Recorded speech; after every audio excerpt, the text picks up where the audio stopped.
Welcome to the TEDxPlattsburgh podcast series. I'm Stephane Bilodeau, accompanied by my colleague and dear friend, Dr. Ayse Basak Cinar.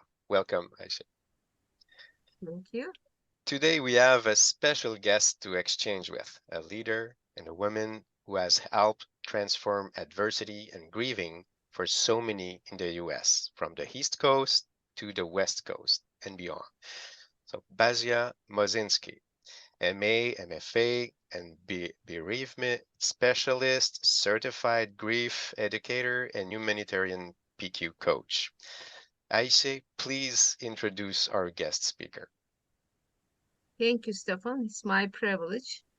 Uh, Basia Mosinski is a certified positive intelligence coach and has already achieved so much through life experiences of profound loss, years providing bereavement groups and individual sessions, years as a psychotherapist in a private practice.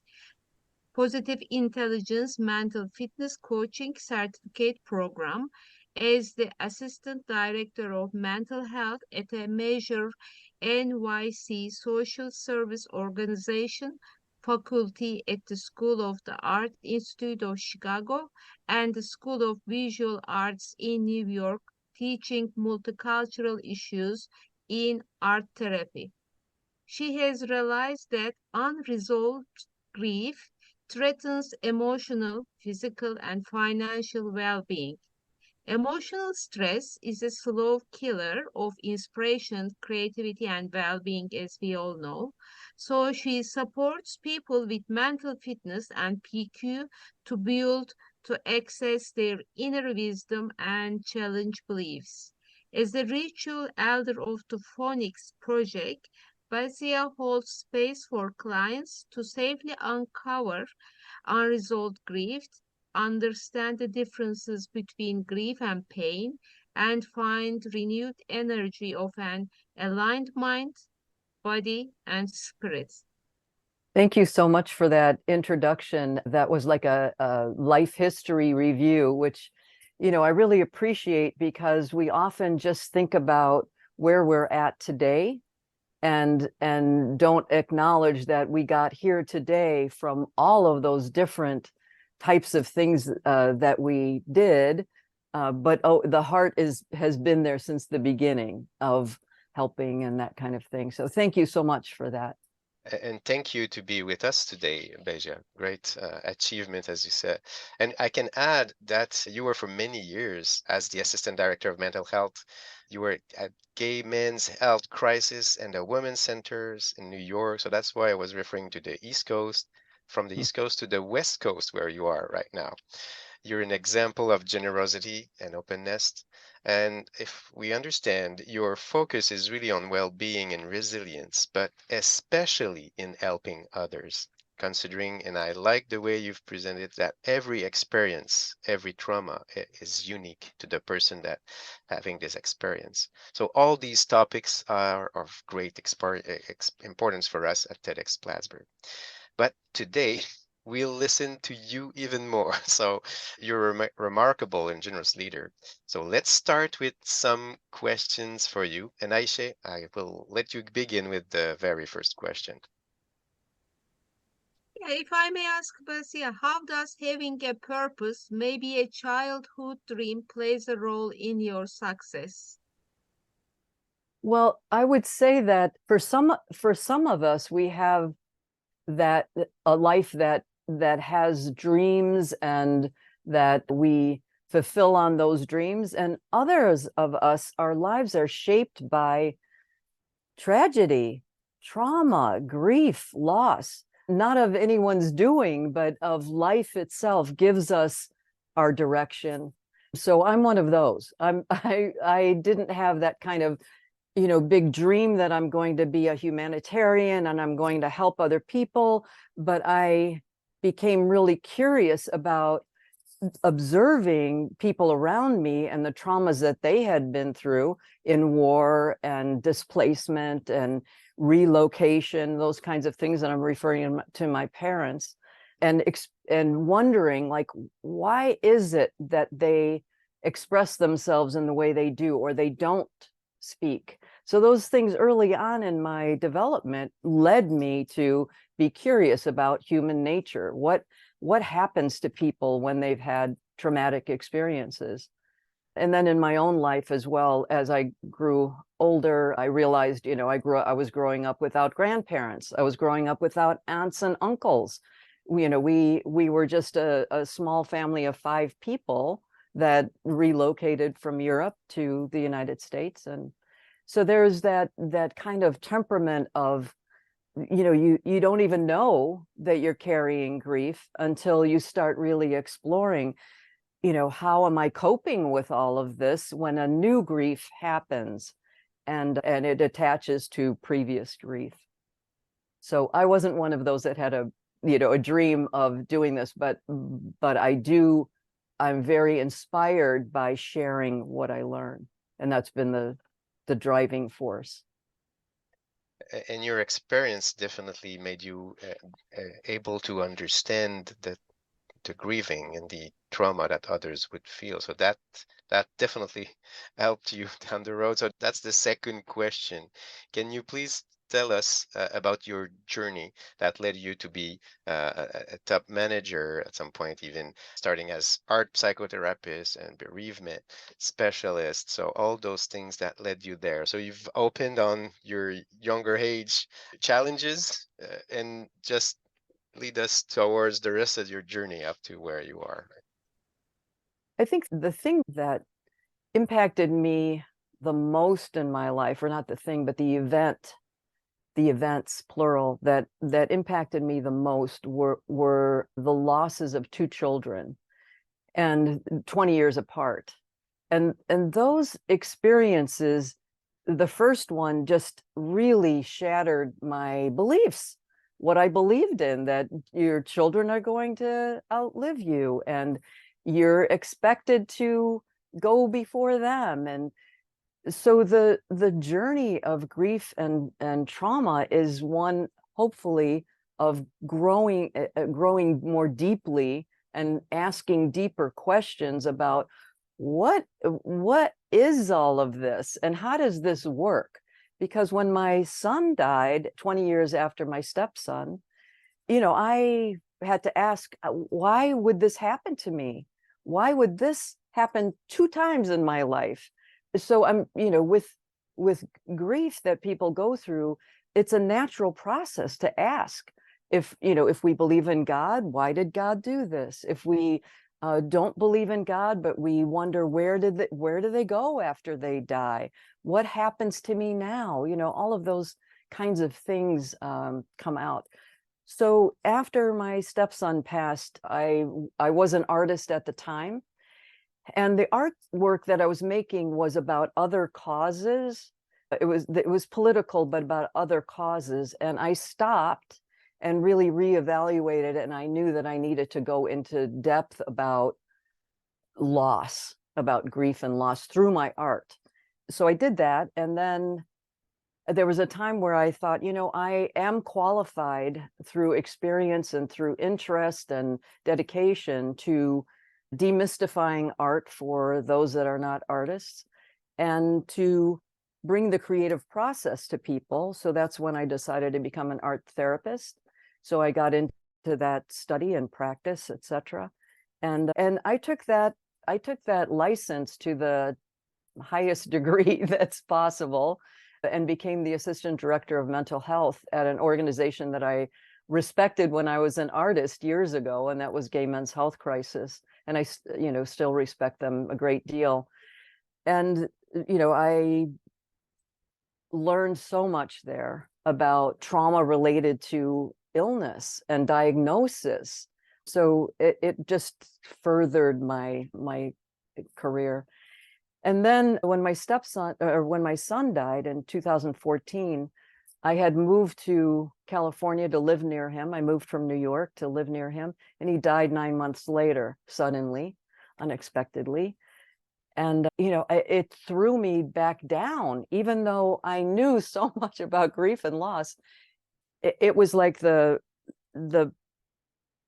playing field was leveled again. I was like, building from the rubble. So, you know, what we're going to talk about today, also about war and the rubble and destruction, you know, individuals have their own personal war in something like this, and it requires that kind of clear focus. So creativity is a big part of healing. And the way that I use it now, I don't do art therapy any longer. I was actually accumulating too much stuff. So I've kind of wanted to trim down and not carry so much stuff with me. But what I learned is that we actually have the ability, through building neural pathways from the pain side of the brain to the creative, open-ended, and that's what I'm very interested in now. Yes, it's definitely a difficult time you've been facing twice, not once. But even with that second, as I say, rebuilding from rubbles, as you explain, like happens in wars, you've been able to get through it and also help others. That's what's so impressive, Basia. So Ayse, I think you have another Yeah. question related to especially First of the all, yes. humanitarian Yeah. part of what you're doing. Yeah. First of all, sorry for your losses. And you mentioned personal war inside. I guess, that's my guess, that personal war in a way contributed you to become a humanitarian coach. And as a coach, I'm so thrilled to see that you are also working as a humanitarian coach. And if we just explain what humanitarian coach, I'm sure you will explain better, but humanitarian coach is on a mission to help individuals build mental fitness and resilience during difficult times. So, powered by positive intelligence, this is particularly important to have a humanitarian world, in particular, in my eyes, to achieve gender equity because women are far behind in many terms. So, is it possible, or could you please tell us how humanitarian coaches can support a more sustainable world? That's a really good question. What I think is that it's individual and it's collective at the same time. So it's individual in each person finding their source of beliefs, their truths, their passions, their gifts, and then collectively bringing that to groups that support one another. So I can talk about the Compassionate Friends, which is a group I started for parents who have lost a child. And we come together, and that really helps us to help each other and to grow and to see in someone else where we were and where we're leading. So similarly with Humanitarian PQ coaches, when the war broke out in Ukraine, when they were invaded in February of 2022, by March, several of us got together, humanitarian or PQ coaches got together, and we wanted to test the validity of what we had learned with positive intelligence. Is this possible to convert a feeling of helplessness, frustration, ineffectiveness that we were experiencing so far away, all of it? Well, actually, some of us are in Europe and some of us are actually in Ukraine. So can we convert this this unbelievable experience into something productive? Can we actually bring it out of ourselves? So we met and used one of the SAGE practices is innovate, which is asking each other to build on a concept of how could we help? What do we have to offer? We felt like a lot of us felt like, you know, we have, what can we possibly do? We're so far away. And there it was. We have this gift, we have this coaching ability. And what we decided to do is offer our coaching services to people that are helpers of others. And that piece was really important because we're not a trauma-based practice. We're coaches. We're life coaches, but we're able to work with people who are those helpers that are experiencing, maybe they have experienced the loss themselves, but they're maybe trained as psychologists, psychotherapists, so forth, and we help them. So we're looking for helpers who are helping others in war-related areas or in devastation, natural disasters, earthquakes, that kind of thing. Giving them tools to help others. So that's important. So helping the helpers. Great. Correct. So how has a growth, or I would say even a resilient mindset, played a role in your journey going to up to these humanitarian coaching and all the things you're doing at this in the more recent years? So the resilient mindset how was it playing? So you're talking about the PQ and a positive just give us a bit more insights on that. So resilience is, so we all have a baseline of well-being. We have a baseline that is the normal. So we feel good some days, we feel not so good but we have an average, a baseline of our well-being. But what I've learned is that when we consistently raise that level of well-being, we do better, so that when bad things happen or challenges happen, our baseline is higher, so those things don't affect us so dramatically. And I'm just right now talking about, you know, irritations and frustrations and those daily things of like anxiety, like I don't know what to do next, those kinds of things. That when we can raise the level of well-being, we can manage life stressors a lot easier. So where does that come from? You know, resilience comes from raising that level of well-being, but how do we do that on a consistent basis? And we do that through self-care. So that's why the humanitarian coaches are offering help to the helpers, because through self-care and self-mastery, we can learn that, oh, here I'm getting sabotaged by my anxiety, by my fear, by whatever that is, and I can choose to shift to that more open side of the brain. That doesn't just happen by wishing, right? We can't intellectually just think our ways into that. It takes practice.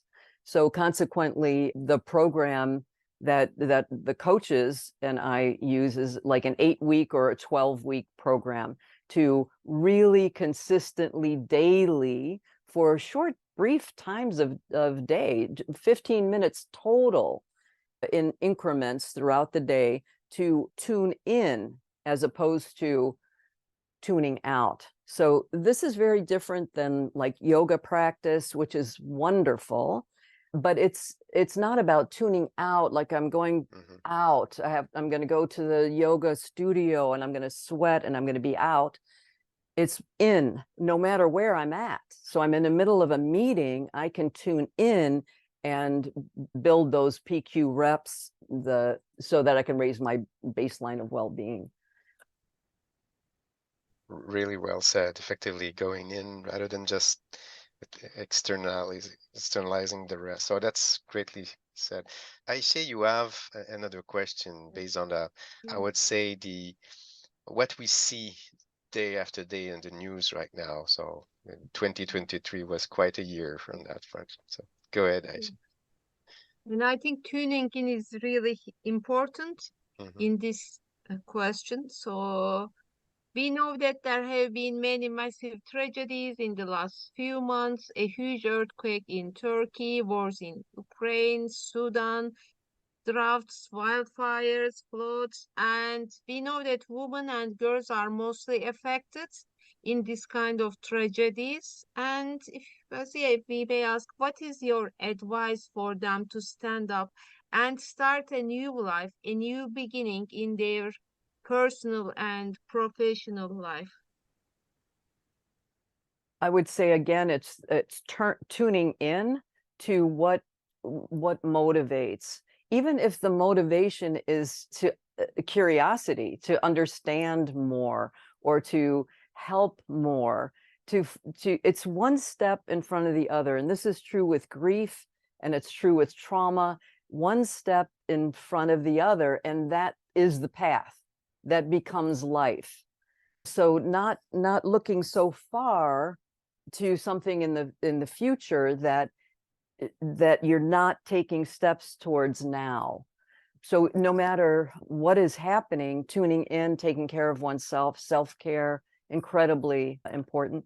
Journaling can be incredibly important as well, to tune in for women in particular. Sometimes they're in situations that aren't safe to be completely expressive and really live fully who they are, but in increments or personally in journaling, to create the plan. How am I going to do this that I feel where I feel I can contribute?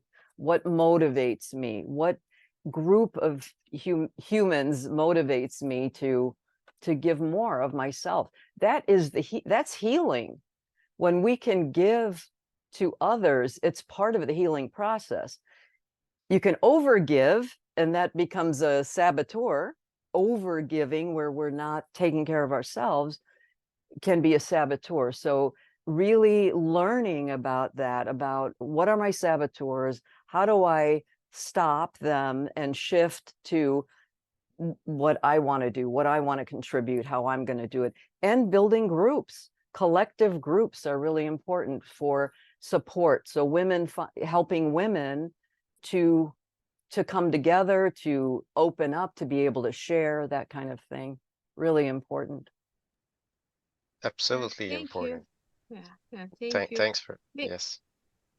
Sorry, Go just ahead. something popped up in my mind, and then just very short additional, maybe it's this additional question, but what will be your suggestion when these women and girls in tragedies usually they ask themselves why this happens to me? So is there a better way to frame that, or what could be the answer? Because I think that is the beginning of that resilience journey. Just You're talking about spirituality. Really, what do I believe? And do I believe that this uniquely happened to me?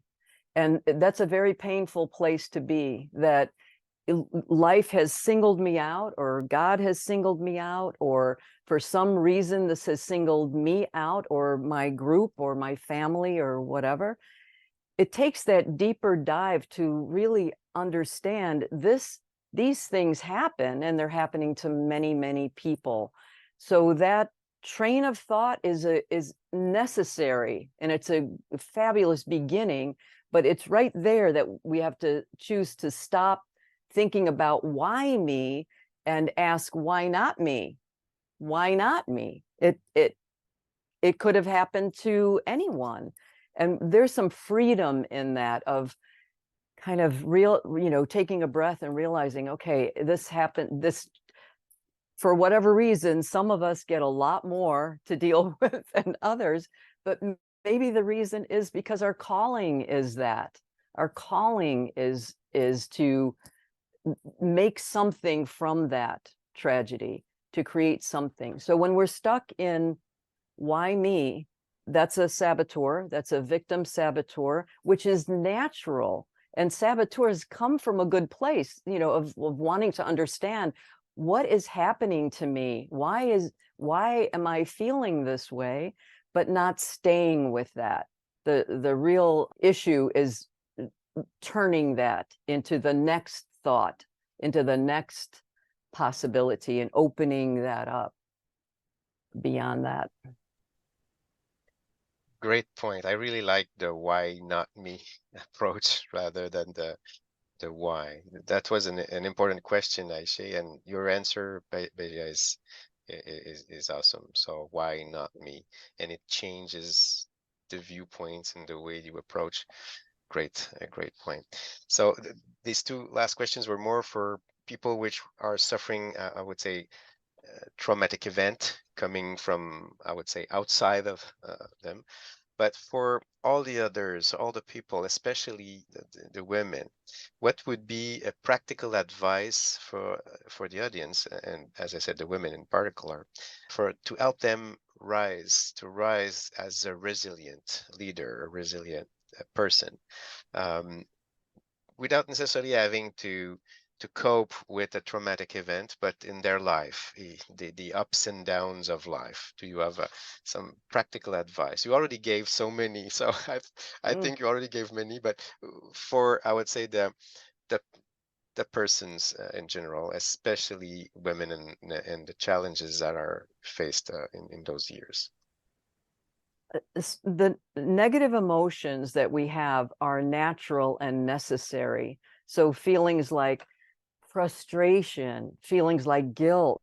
So there's even survivor guilt, right? Like, why not? Why did this happen to somebody else, not me?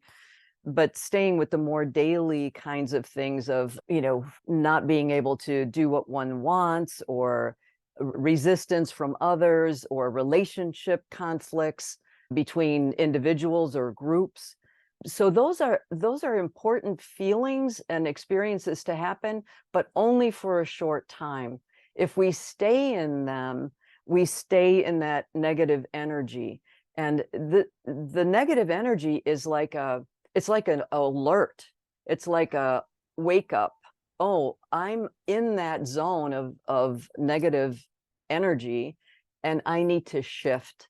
So how do we shift without a big program? I'm happy to take anyone through the programs that I run, but without that, how do I shift? So for some people, nature does that.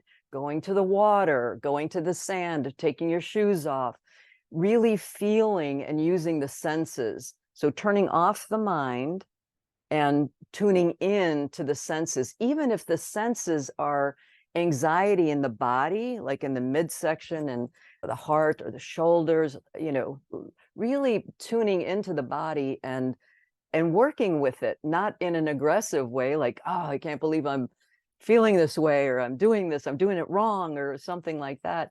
But compassion, like, I'm human, that's it. I'm human. We're all flawed.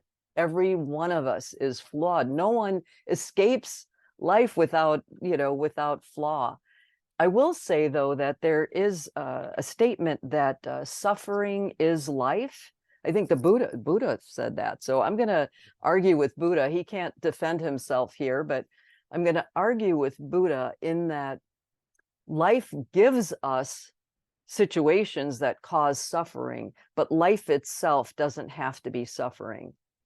So that part, I think, is really important to know, that there is a way to navigate this thing called life and be on top of it, as opposed to being under it, like, being under the emotions where we're in chaos and don't know which way is next. Shifting to the side of the brain where there is self-mastery. I don't mean control, like I'm going to control everything around me, but self-mastery, determination. I'm taking the next step. I can't predict what's going to happen, but I'm taking that next step for myself, for my family, for my friends, whatever that is. Great way, great advice. So tuning in with self-empathy or compassion and getting forward, taking the next step. That's greatly said, Basia. Thank you. As a last exchange for today with the audience, especially, would you like to give a message or some insights, or talking about an initiative that you would like to outline to the auditors, to the people listening? Well, I have two things that I'd like to share. And one is that on a regular basis, personally in my own business, which is a coaching business for people who have been through major change.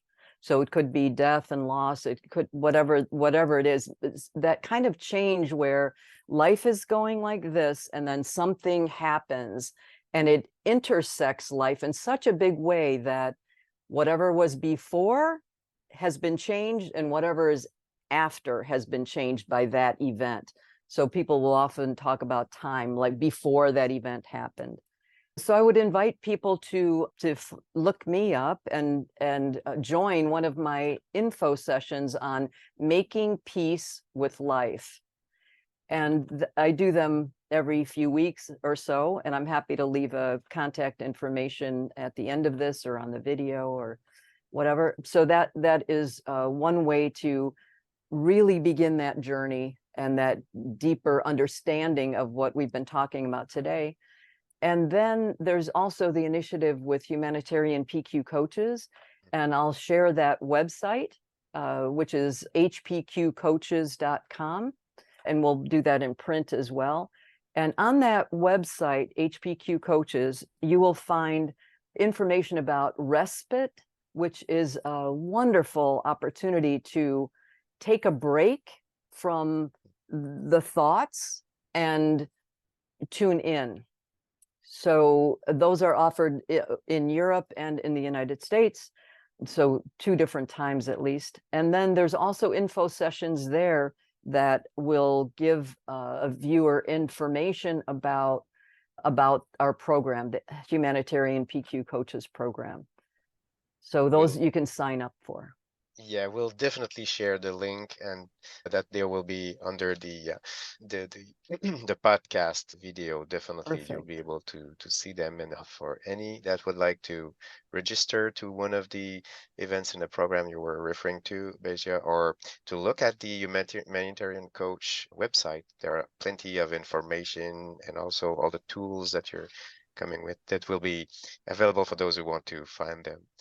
Before we're closing, Ayse, I don't know if you have some remarks or things, some insights. You always come with great insights, so that you would like to add on the important topics we've exchanged with you, Basia, today. Thank you, Basia. So those were really great insights. Mhm. So thank you for being here. Thank you for inviting me. I feel really honored to be here and to be talking to an audience that I respect immensely, and that each person's journey is worthy of lifting and living the best lives that we can all live. Great message to end this podcast. Thank you very much, Thank you. Basia Mosinski, an outstanding guest. We were pleased to have you today. Thanks to our listeners for being part of TEDxPlattsburgh, our big endeavor to give a voice to youth, women, diversity on the way towards a more sustainable and fairer future. Thanks all, and stay tuned for our next episode.